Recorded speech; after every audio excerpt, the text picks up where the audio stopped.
Cancer, you are up for the 2024 reading. Yes, I know it's March. These should have been out in January, but I was taking a break and now I'm back, at least temporarily anyway. So let's go ahead and cover 2024. This is interesting energy. It's good energy. It's just it's more of a soul searching energy. As I always say with everything, take what resonates, leave what doesn't. If it's not your story, don't try to make it fit. I'm just a person here reading energy and tarot cards. You know your story better than I ever could. All right, so let's talk about it. First, and we're covering love, career, and money. We're covering basically everything. So first, let's talk about the card that came out. I have to turn it this way because of the lighting. The Empress. So with the Empress, what I'm getting from this is that a lot of you are finally recognizing your value. You're knowing your worth, and that you're worth a lot, that you're priceless. And also, a lot of you are learning that you don't have to chase everything, because the Empress doesn't chase anything. People come to the Empress. The Empress doesn't go to people because the Empress is the Empress. So the Empress doesn't have to go to anyone. Empress is Venus energy, so that is Taurus and Libra. But also it is Cancer energy, because Empress is the mother of the tarot deck. Cancer is the mother of the zodiac. And there are a lot of similarities between the Empress energy and Cancer energy, because Empress deals with the home. It deals with the surroundings. It deals with opulence. It deals with giving birth to ideas. It deals with creativity. It deals with motherhood. All of those things are Cancer type things. And that's why usually Taurus, especially Taurus, because I was talking to an astrologer once, and she said that Taurus and Cancer are the divine couple of the zodiac. And I can see why, because there's similarities there with the home. Home is very big. And also Cancers and Libras do very well too, when Libras aren't lying all the time. No shade, it's just the truth. But they do very well because there's those similarities. Now, this is the thing. Action has been an issue. And it's kind of interesting because throughout this year, there have been certain things, just like all the planets mostly went direct at the beginning of 2024. So there's been a lot of energy to take advantage of. For some of you, you haven't necessarily taken advantage of this energy. You have the King of Wands, which the King of Wands is about action. And King of Wands can be like an architect. It can be a business owner. It can be someone of authority. Now, this could be you stepping into your authority or being asked to step into authority. Or this could be somebody of authority being part of your life, which is a fire sign in 2024 that might play a huge role. I honestly feel it could be a bit of both. Now, the other card that came out is the Ten of Swords. Ten of Swords is air energy. Aquarius, Libra, Gemini. I feel this cycle ending. Ten of Swords is about a painful cycle ending, but also it is about getting out of your head. Meaning stop letting things block you. More like the what ifs. Well, what if this happens? What if that happens? It's moving all of that aside. It's also letting go of the past. Now, the Six of Cups came out. For this particular stuff, this reading, the energy that I get is different. It's not necessarily the traditional Six of Cups energy. Six of Cups can be about a surprise. It can be about nostalgia. It can be about reconciliation when it comes to relationships. It can be a number of things. Family reunions, all types of stuff. But it touches the emotion. And Cups is water energy. Cancer, Scorpio, Pisces.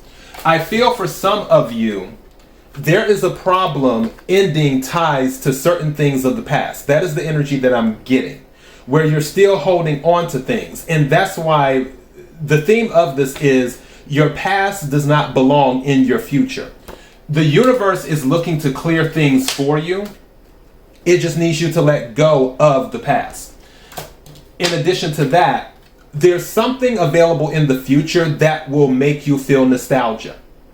It won't be, it's almost like, I'm trying to think. Oh, I know an example. Okay. For those of you who are old enough to remember, and by old enough to remember, let's say back in the 90s. Let's go back to the 90s. I'm pretty sure that was the 90s. I hope. Early 90s. So that'd probably be like 91, 92, I think. There was a change with a car known as the Mustang. And Mustang had this really cool model at the very beginning, probably like back in, I think, the 60s or whatever. Then they changed it, and it was more square. And it didn't have that same but around, I want to say like between 91 and 94, they redid the design. It was a brand new design, but when you looked at it, it brought back the nostalgia of the old Mustang, which is what made it so popular. And I feel there's something like that in the future for you, where if you let go of something, something else is waiting for you that is new, but when you experience it, when you deal with it, there will be some type of nostalgia. Some type of union as well, too. I feel there are new unions waiting for you with the Lover's card, especially in the upright. And this is Gemini energy. Some of you might be dealing with Geminis, or maybe Gemini is in your chart. I know I have a lot of Gemini in my chart. So, yeah, something to consider.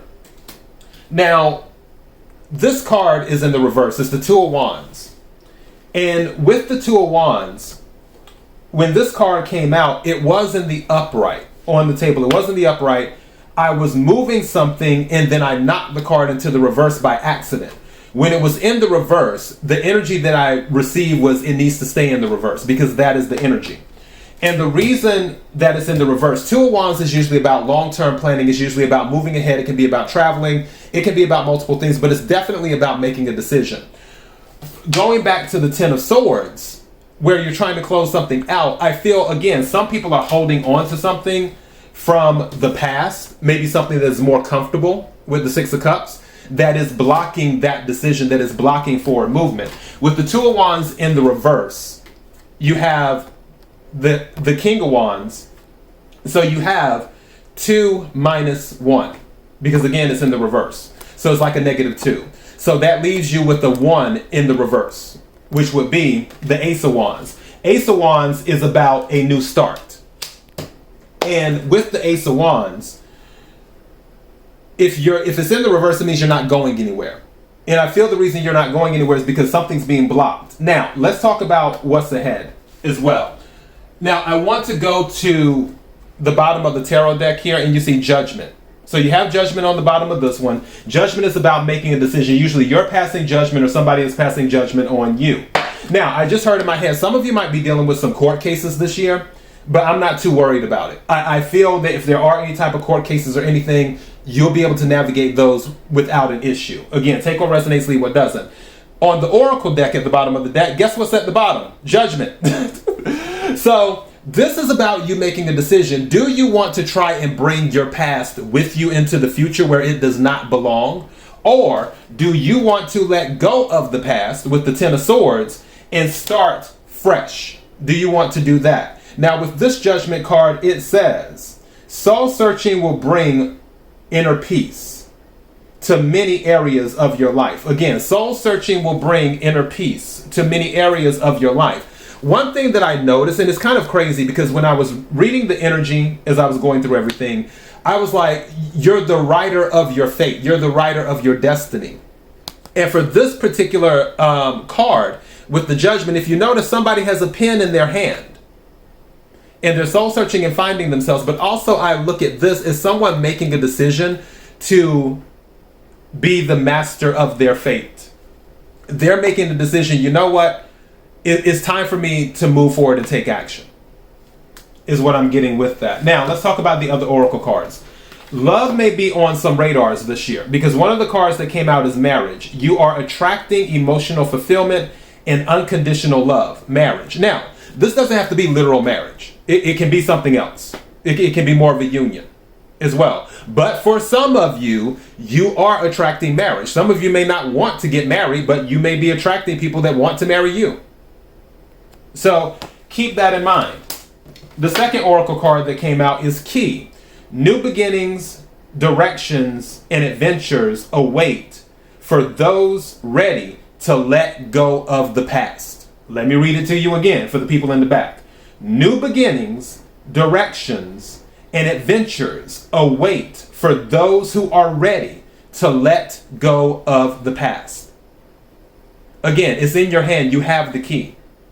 But do you want to try and bring your past into your future, or do you want to let your past stay in the past? And then the third Oracle card is Birth. Universal energy brings you opportunity and possibility. Let me read that again. Universal energy brings you opportunity and possibility. Now, going back to the birth, that's what I was talking about at the very beginning with the Empress card, because the Empress is about giving birth to new ideas, giving birth to creativity. This is something just said to me. This is about not staying on the sidelines. This is about not staying on the sidelines. Now, let's talk about some love for a second. So, at the bottom of the deck, and this card has been showing up in a few readings, is healthy choices. Making healthy choices in love and in life. So this isn't just about romance. This is in general. In love and in life. Self-love, self-care, being happier. So for some of you, you're making better choices when it comes to relationships, whether it's romance or whether it's friends. And a song that comes to mind is actually by someone who's a Cancer. She's no longer with us. The late and great Phyllis Hyman. If you're into like jazz or soul or even R&B, and she has a very sultry voice, similar to Anita Baker. Phyllis Hyman is a good person to listen to. The song is called When I Give My Love This Time. If you ever get a chance, listen to that song, When I Give My Love This Time. Also, listen to the song, I'm Gonna Make Changes. That's another one that can relate to healthy choices. And that's what I feel for some of you, because you're recognizing your value and your worth. It's like, you know what, I need to make changes. Some of these things that I'm dealing with, that does not reflect my value, so I'm not doing it in 2024. I'm just not. So other cards that came out is the Phoenix, and it says new phase, rekindle, renew, transformation, growth, changed mind. Some of you might be rekindling a relationship, and I know you're like, Casey, I'm not trying to get back. Okay, then don't. Nobody's forcing you. Again, we all have free will. Take what resonates, leave what doesn't. I'm just saying that there's an opportunity there to rekindle something. Maybe someone has seen things through a different lens. And I think it said you rethought something. Hold on.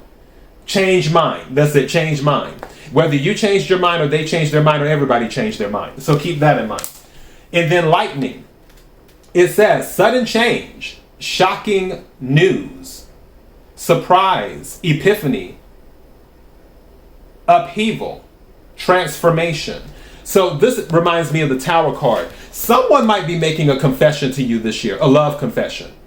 So don't be surprised about that. It could be somebody from your past that may have, quote unquote, changed their ways. Also, it could be someone who you've never had a relationship with. Maybe someone has been watching you like you've been on their radar in 2024, and then they show up, pick your month. We still have, 9 months left in the year? So, and they show up and it's like, oh, I'm here. Or actually 10 months when you think about it, because we're at the beginning of March, so 10 months left. So yeah, they show up and it's like, okay, I'm here. And it's like, oh, wow, didn't know. So there might be some of that going on, but there may be something shocking in your love life. Now, for some of you, it may be something where you might have been dating someone or in a relationship, but then they have someone else. I did pick that up. But again, the energy that is here, I'm not seeing anything really throwing you off in 2024. I'm just not. The other card that came out is Hand of Cards. It says, take a chance, risk, being strategic, options, not sharing hand, gambling. Meaning that when it comes to dating, you're not giving much information to people. In the sense of, meaning you're transparent, but you're not saying, oh, I'm dating this person, oh, I'm dealing with that person. You're not quick to say that. Also, I feel like you're not looking to commit to anyone. You're more or less trying to see who's the best fit, who's the best match. Also, something just said to me on that lightning thing. For some of you in 2024, the person who ends up being the best match for you may be someone that you totally didn't think would be your type at all. Take what resonates, leave what doesn't. But for what you're doing, you're being strategic about how you approach the dating world, or you're being strategic about how you approach a relationship in general. All right, let's wrap up with career and money. All right, so first card that came out is Dream Big. Do not underestimate yourself. You have unlimited potential. Dream bigger, reach higher. So dream big. And then Second card that came out is commitment. Without commitment, you cannot have depth. Be all in. Go forward with no turning back. I just heard in my head with this card, especially with the ring. This is twofer. Meaning committed in a relationship, like if you're going to be with someone, be with them. And also committed in what you do in life. If you have goals, be committed to the goals. Don't say, oh, well, I'll do it this, today, but then 2 weeks go by and you haven't done anything else. If you're going to go for it, go for it. That's what this is talking about. You have to be committed. Something just said to me, relationship wise, you have to be willing to work through things. It can't be, oh, well, it gets hard and then you go running in the other direction. It has to be, okay, well, let's talk it out and see if we can come to an understanding. And then third card is take action. Chance favors those in motion. You must act on your dreams in order to achieve what you want. Chance favors those in motion. You must act on your dreams in order to achieve what you want. So take action. And that's, again, going back to that reversed fire energy of that new start, because something isn't ending. You have to make the decision, judgment, 2 judgment cards, where you're going out and you're saying, I'm going to do this. I will do this. And you have to take action. Once you take action, all of the things that you've been waiting to be delivered to you will start showing up. It's just the point of you have to be in motion, like this says. Now, at the bottom of the deck, it says, give freely. A friend asks only for your time, not your money. Don't make loans. Give a gift if you want to. So this is saying, and this is one thing about us Cancers, we like to take care of everyone because that's our natural, our natural default position. Like we look out for people. And sometimes people try to take advantage of that, which is why we can get very, crabby and standoffish when stuff like that happens. We close up and then we don't really want to help anyone. But what this card is saying, you know what? You don't necessarily have to give anything but your time. There isn't anything else owed to anyone. If you want to do something monetarily or give someone a loan or whatever, do that because you want to. Don't do it because you feel like you have to. That's what it's saying. Because your time should be enough. And that's what I'm hearing in my head. Now, for your true friends, you giving your time should be enough for the friendship. If you giving your time is not enough, then maybe it's not the friendship for you. All right, and Cancer, that is your message. This went way longer than I thought, but you know what? It's all good. It's a 2024 reading, so we had to dive a little bit more into it. But yeah, you can't take your past into the future with you, so you have to make a decision. You have to make a judgment call. What do you want to do? And once you make that call, then you have to take action and be committed when you do so. All right, so that is your message. Until next time, Cancer, be blessed.